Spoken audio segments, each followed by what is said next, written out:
La ciudad de Cracovia es una dama antigua y elegante, de gesto sereno y mirada firme, que fue la capital de Polonia durante más de 500 años.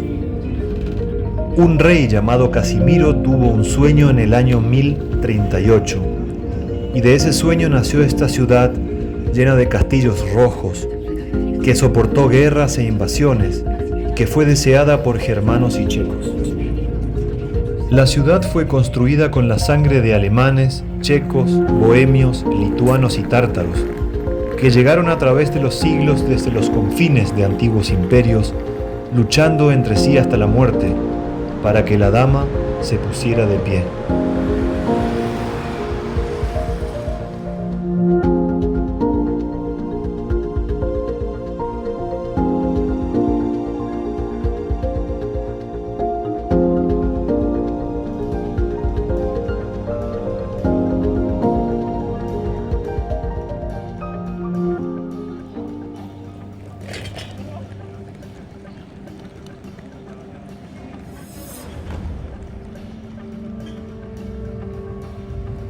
Los palacios de piedra florecieron en este confín de la Europa occidental, al este, muy al este de Roma, Londres o París. El fuerte gótico de Barbacán, la vieja iglesia de San Andrés o el castillo de Wawel, con sus jardines ingleses y su ambiciosa cúpula de oro. Esta ciudad, donde los obreros que la construyeron lucharon y murieron mientras levantaban los castillos y murallas, está surcada por un río llamado Vístula, el más largo de los ríos que desembocan en el mar Báltico. Moscú se construyó en madera y Cracovia en piedra. Un rey polaco la soñó así, para pisar con pie firme la costa fluvial que lo llevaría al mar.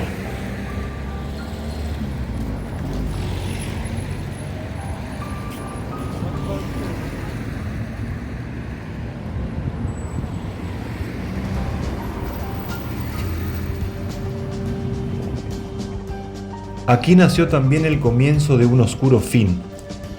Se establecieron en este lugar las jefaturas de las SS y de la Gestapo nazis durante la ocupación alemana de Polonia en el mes de septiembre de 1939.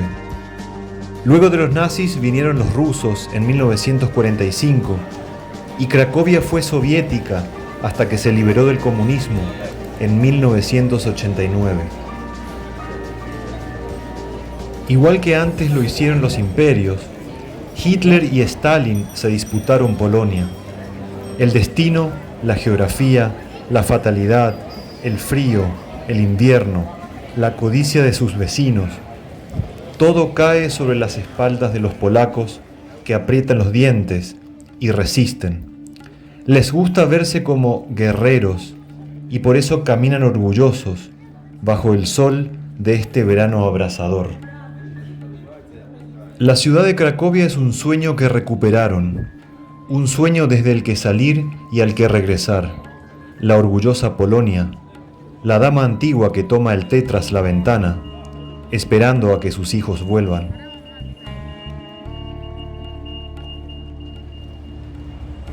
Viajamos al pasado por un túnel de tiempo y asfalto. Salimos de una ciudad de arquitectura mixta, construida a medio camino entre el vidrio modernista y el mármol soviético. Bloques de viviendas de entre 5 y 8 pisos que languidecen bajo el sol como viejos elefantes dormidos. La herencia roja del país. El pasado comunista se refleja en las fachadas de edificios grises y pardos, enmascarados bajo el velo opaco de humedad y de tiempo. Recuerdos de un sistema que fracasó. Vamos en busca de un relato de vergüenza que ha bañado de sangre a toda Europa. El drama por el que pasaron miles de familias, millones de personas. Intentaremos hacer un ejercicio de empatía para acercarnos a los hechos más oscuros de un periodo muy oscuro de la historia. Unos planes que llevaron a construir una infraestructura colosal y que requirió de una organización eficaz y metódica.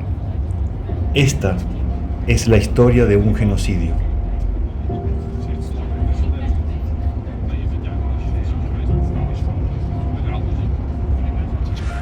Sie wollten den Krieg.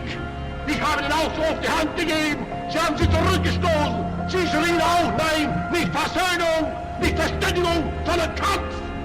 Und ich kann Frankreich und England nur sagen, auch sie werden den Kampf bekommen.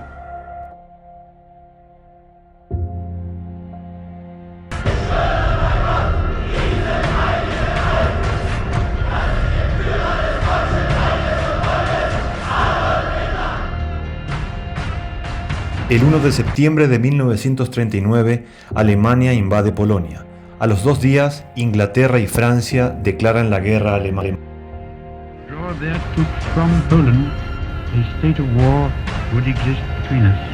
No such undertaking has been received, and that consequently this country is at war with Germany. La Segunda Guerra Mundial, el más devastador conflicto de toda la historia, ha comenzado. El ejército alemán utiliza una táctica de guerra nueva, Blitzkrieg, que en español significa guerra relámpago, una combinación de potente fuego de artillería con la maniobra letal de la infantería sobre el terreno y el apoyo cercano de vehículos blindados y unidades de tanques Panzer, la última generación en tecnología militar.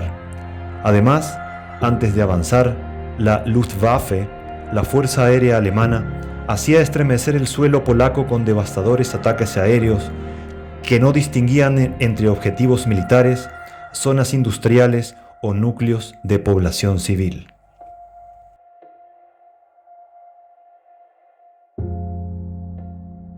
Los invasores no tardaron mucho en llegar a la capital del país, Varsovia. Durante su asedio, soportó insufribles bombardeos aéreos y terrestres con la más alta tecnología militar germana. El aire estaba repleto de aviones. 70 bombarderos podían sobrevolar la ciudad produciendo más de 17 oleadas de ataques en un solo día, lo que provocaría 25.000 bajas civiles, solo a causa de las bombas.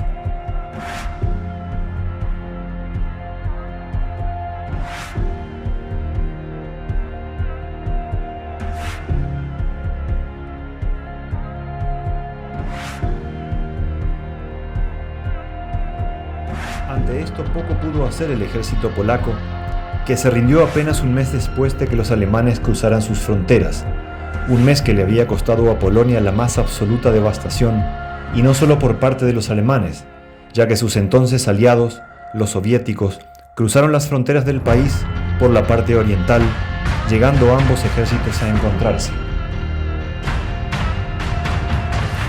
En ese momento, Hitler y su alto mando sabían que muy pronto entrarían en guerra contra ellos.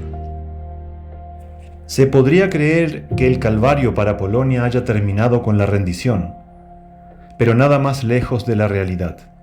Lo cierto es que 6 años después, el 20% de la población de Polonia estará muerta. Lo cierto es que a esta gente le va a tocar sufrir algunas de las peores calamidades que un pueblo haya sufrido jamás. Esta gente se enfrentará a la persecución despiadada, a la tortura y a una oleada de terror indescriptible. Lo cierto es que su guerra acaba de empezar. Ahora empieza lo peor.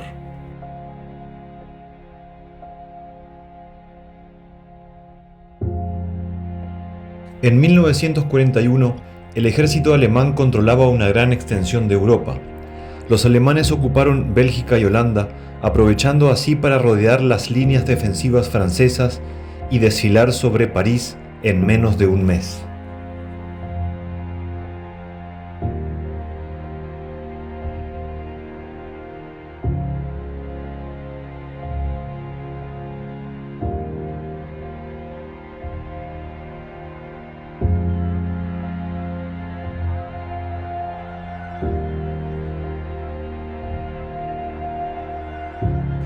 Al otro lado del continente, en el frente oriental, los alemanes también invaden la Unión Soviética, sin encontrar mucha resistencia.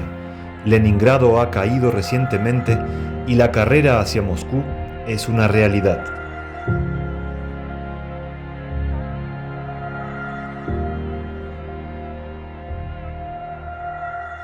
Esto se traduce en un enorme territorio con grandes cantidades de población civil con los que hacer su voluntad. Tanto en la Unión Soviética como en los países por donde marchaba la maquinaria de guerra nazi, la situación no era mejor que en Polonia. Entonces comienzan a producirse y a documentarse los primeros asesinatos en masa. En cada población o en cada ciudad que se ocupaba, la población era procesada. Desaparecieron de pueblos y ciudades la totalidad de sus habitantes judíos. Esta era una operación para la cual no todos los soldados estaban preparados.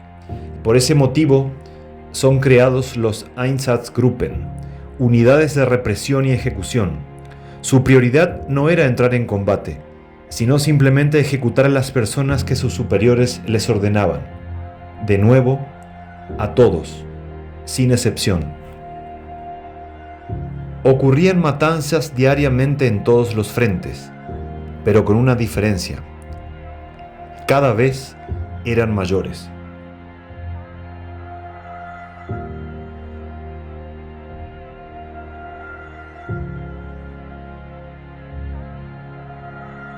A principios de los años 40 había en Polonia 4 grandes campos en funcionamiento: Chełmno, Sobibór, Treblinka y Auschwitz. Este último no tenía entonces gran renombre. En sus orígenes fue un campo de tránsito para llevar a Alemania a los civiles polacos como mano de obra. Más tarde se reformaron antiguos barracones de la caballería polaca y se alojarían sus primeros internos, unas cuantas decenas de criminales comunes y prisioneros políticos. Pero no fue así por mucho tiempo. Muy pronto empezaron a ver potencial en este campo y cada año se ampliaba más y más. Heinrich Himmler era el comandante de las SS, uno de los principales hombres de Hitler y una pieza clave en el Holocausto. Tenía especial interés por lo que ocurría en Auschwitz. Visitó personalmente varias veces el campo y en todo momento animó a su comandante, Rudolf Höss, a ir más allá. Le animó a utilizar capital, fondos y una creatividad ilimitada para conseguir un único objetivo: la destrucción de todos los que entraran por su puerta. Durante los primeros años de 1940, y todavía sin cámaras de gas, se abrieron en el corazón de Europa las puertas del infierno.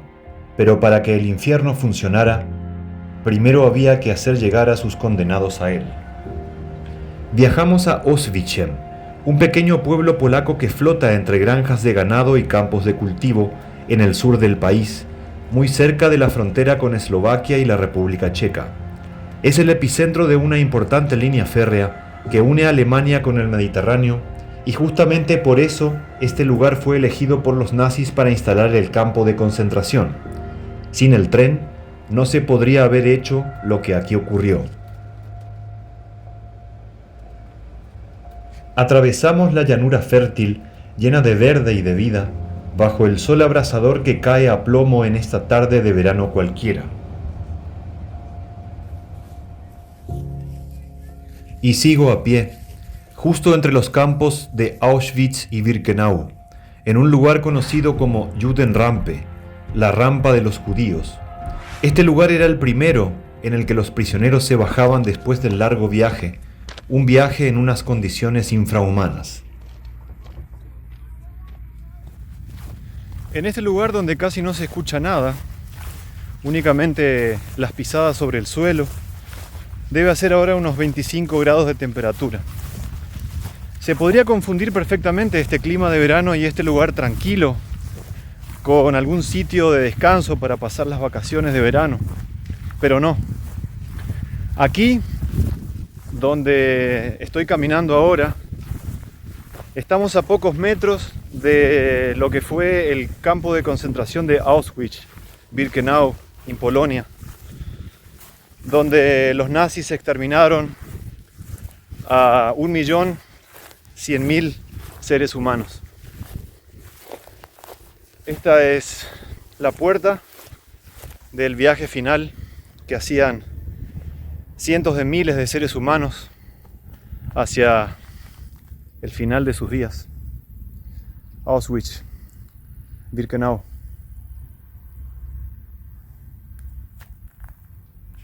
El viaje entre Alemania y Auschwitz demoraba 6 días, 4 días desde Varsovia.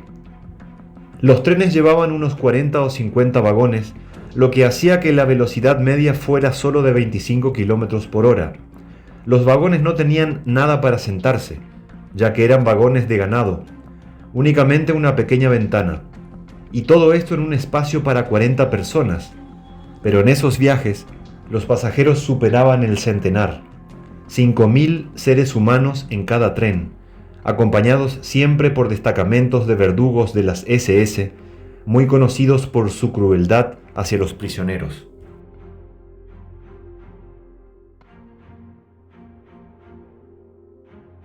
Entre octubre y noviembre de 1943, más de 265.000 judíos salieron desde el gueto de Treblinka con destino a este lugar por donde estoy caminando ahora. En esos días los nazis castigaron a casi toda la población civil, sean o no judíos, estén o no en territorio ocupado, pues la Segunda Guerra Mundial fue el primer conflicto en el que la peor opción no era combatir, sino ser un civil sin medios que huye de la guerra. En este conflicto, y más que nunca, los civiles fueron objetivos.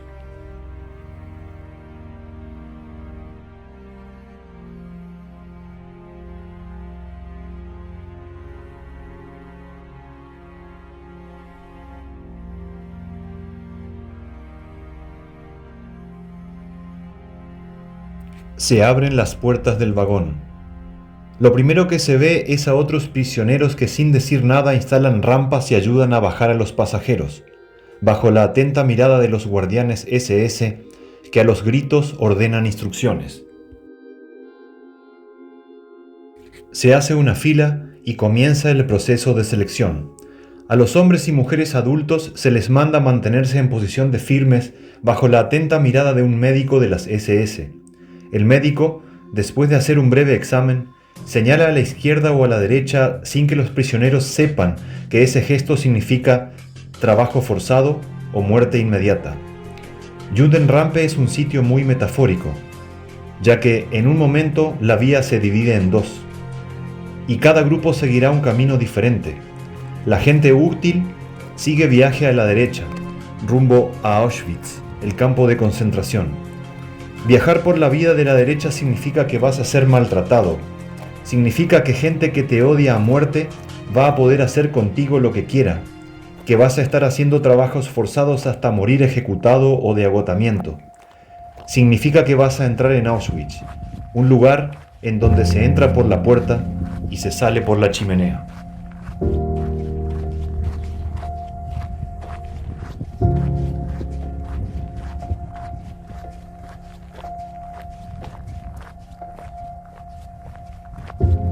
Ocurre algo extraño cuando entras en Auschwitz.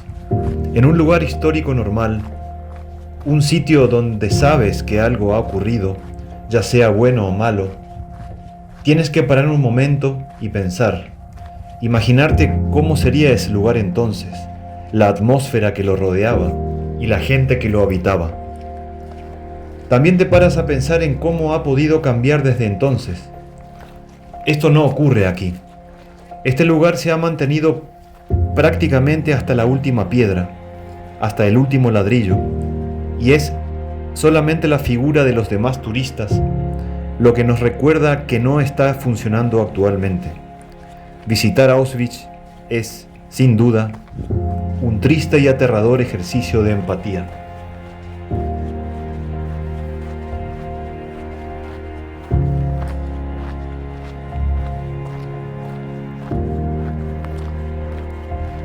Lo primero que se ve al entrar es la puerta principal en la que se puede leer un mensaje en alemán. Arbeit macht frei. El trabajo hace libre.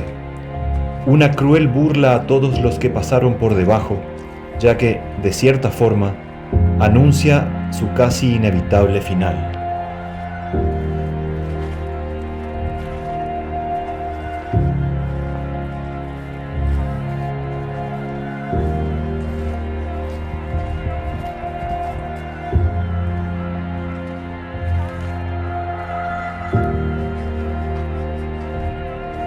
El campo abrió sus puertas en 1940, entonces sin cámaras de gas. Los prisioneros eran obligados a trabajar en canteras, actividades industriales y agrícolas en los alrededores, y los prisioneros fueron obligados a construir su propio campo de exterminio. La distribución del campo es eficiente y funcional. Los internos dormían en estos bloques de ladrillo rojo. En Auschwitz hay 28 barracones numerados, rodeados por una serie de estrechos y claustrofóbicos accesos empedrados, cerrados con alambre de púas y conectados a corriente eléctrica. De esta forma, se les podía desplazar a donde fuese sin que rompan formación y manteniéndoles vigilados en todo momento. Las medidas de seguridad eran descomunales. Más de 6.500 guardias de las SS vigilaban el campo las 24 horas. Los motivos por los que estos guardias vigilaban, maltrataban y ejecutaban sin razón aparente iba mucho más allá de su deber. Eran especialmente seleccionados, pues no todo el mundo estaba dispuesto a enfrentarse al horror de Auschwitz, ni siquiera los que lo produjeron. Hay una sala en el museo que paraliza al visitante. Una columna de prisioneros marchando entre alambres de púas, con los famosos pijamas a raya. Al tacto son ásperos y secos, y uno puede imaginarse cómo puede ser la vida con ellos en invierno. Los prisioneros avanzan en una columna, sin caras, sin extremidades, sin un atisbo de humanidad. Una masa de muertos vivientes que avanza sin saber qué les esperará mañana. Una acertada comparación con la forma en la que los alemanes veían a los que aquí llegaban.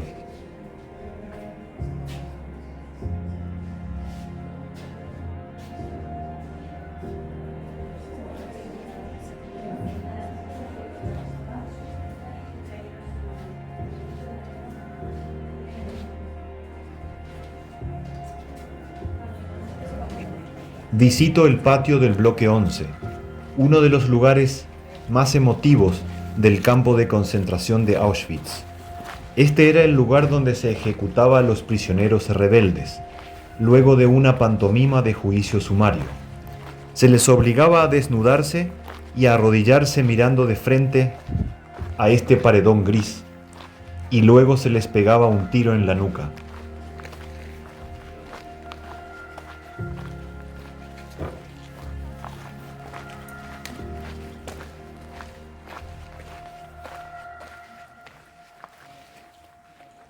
La enfermería de este campo sería testigo de una de las peores atrocidades que se verían en este lugar. Fueron perpetradas por un hombre cuyas víctimas serían hombres y mujeres adultos, pero muy en especial niños. Josef Mengele, conocido como el Ángel de la Muerte.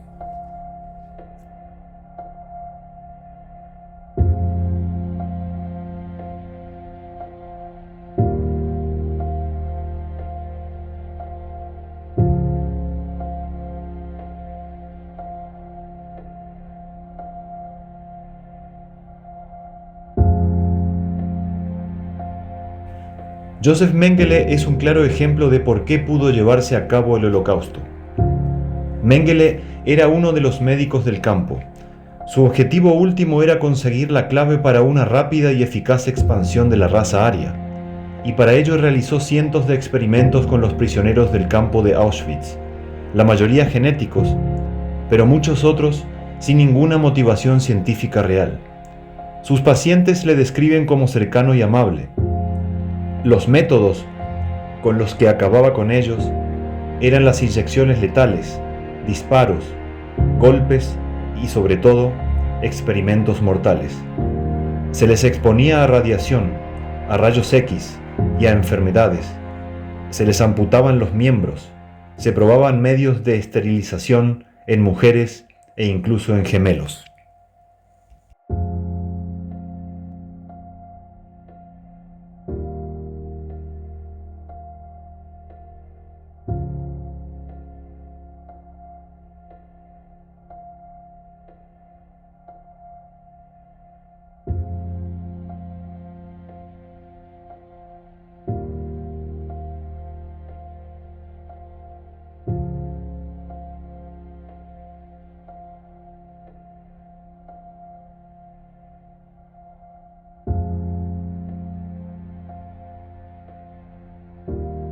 Pero lo peor de esta historia es el final.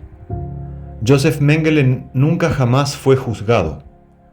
Murió de un infarto en 1979 mientras se bañaba en una playa de Brasil. Mengele es un engranaje que ayudó a que el Holocausto fuera lo que fue, pero no era el único. El campo de concentración de Auschwitz estaba formado en su mayoría por fanáticos de las SS y del régimen nazi. En más de una ocasión disfrutaron con todo aquello que estaban provocando. Y más allá de lo que le dictaban las órdenes, pusieron su imaginación y su empeño personal en este trabajo.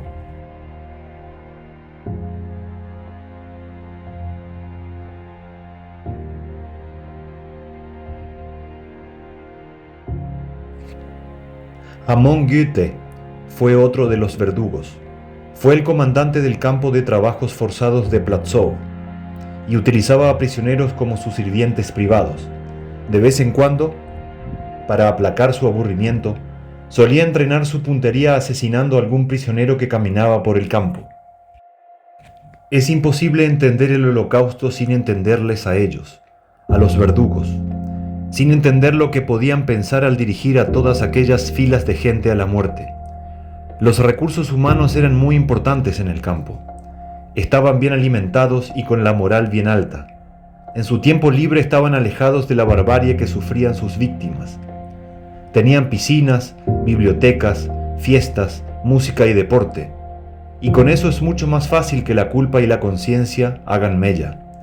Es por eso que para los que trabajaban como verdugos, más allá de las órdenes, más allá del deber, acabar con la vida de esa gente era algo que simplemente debía hacerse. Este es el gas venenoso Ciclón B. 4 gramos de este material son suficientes para matar a una persona. En Auschwitz se utilizaron más de 4,5 toneladas.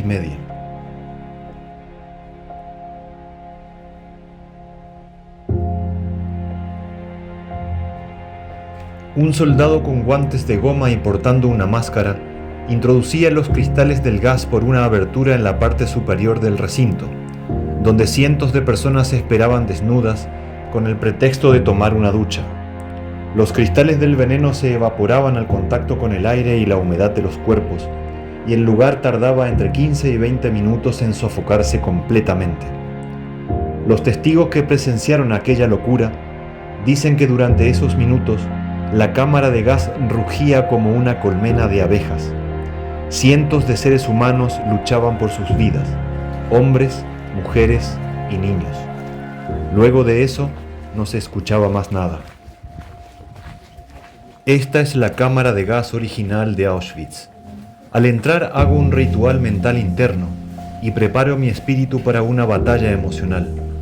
Pienso en la gente que hace 80 años estaba aquí, mirando lo mismo que yo, y con ese sentimiento de dolor doy el primer paso y entro en la cámara de gas.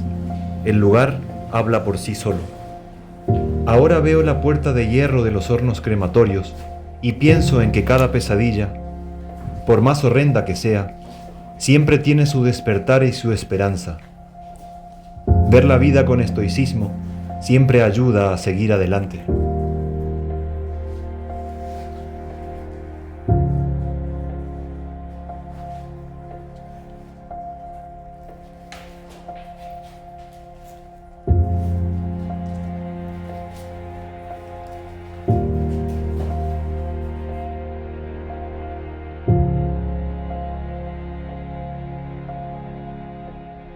En enero de 1945, la situación militar de Alemania era insostenible.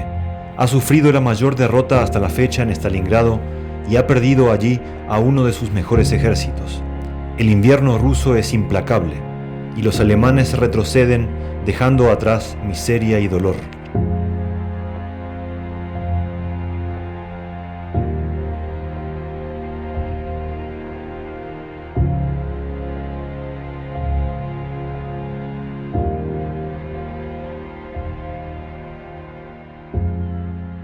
Soldiers, sailors, and airmen of the Allied Expeditionary Force. You are about to embark upon the Great Crusade. The eyes of the world are upon you. The hopes and prayers of liberty-loving people everywhere march with you. In company with our brave allies and brothers in arms on other fronts, you will bring about the destruction of the German war machine, the elimination of Nazi tyranny over the oppressed peoples of Europe, and security for ourselves in a free world. En el frente occidental, los aliados desembarcan en las playas de Normandía, rompiendo el muro del Atlántico. Miles de soldados y toneladas de material aliado entran por el nuevo frente a diario. La ciudad de París es liberada y los norteamericanos luchan en el bosque de las Ardenas, amenazando así el corazón del Reich desde Bélgica. Los rusos son más eficaces que los alemanes y rompen la última línea defensiva de Alemania. Ahora se dirigen imparables hacia Berlín.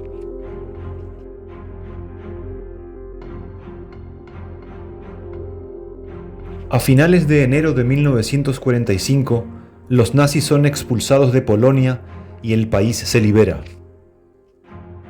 Alrededor de 20 millones de personas fallecidas. Ese fue el balance de una operación ejecutada por seres humanos con odio en lo más profundo de sus corazones.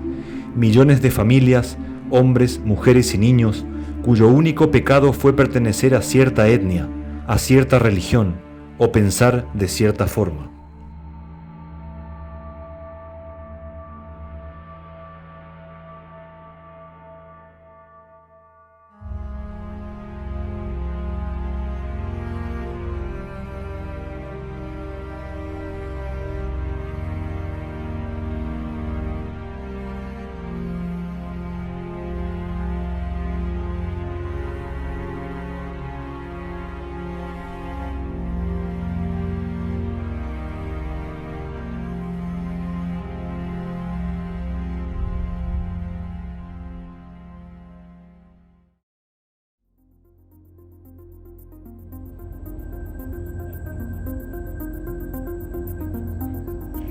Regresamos a Cracovia a las puertas de una noche que nunca termina de declararse.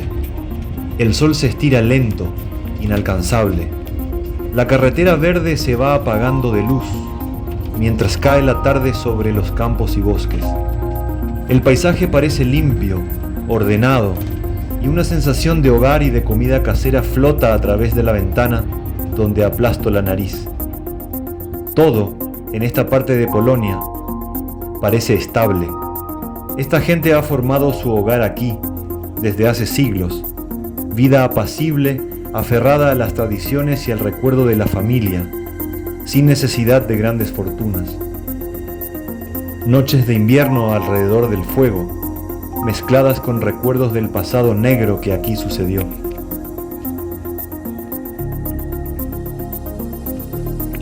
La República de Polonia es virgen y a la vez anciana. Es pura fuerza y promesa, bajo un manto de antigua tradición. Busca un sueño que conoció una vez.